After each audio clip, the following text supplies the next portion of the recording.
আসসালামু আলাইকুম। দেখেন ভাই, আজকে এসিটার কাগজ দিয়েছি, দেখতে পুরো অস্থির। স্যামসাং, অনেক আগের মডেল, কম্প্রেসার চেঞ্জ করছে।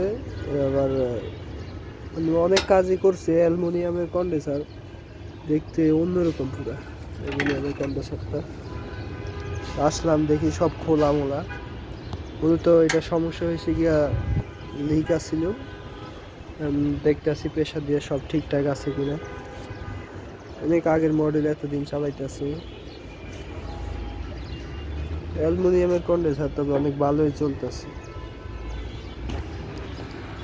এই যে এখানে প্রেশার দিতেছি 500 400 দিলেই হইব। 400 দিয়া এরপরে ভালো করে লিক চেক করে এরপরে দিব,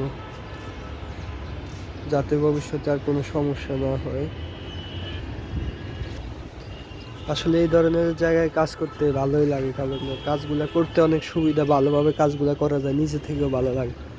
একটা কাজে সমস্যা থাকলে সমস্যাগুলো যদি ভালোভাবে কাজ করা যায়, নিজ থেকেও ভালো লাগে। জায়গাটা দেখতেও জোস।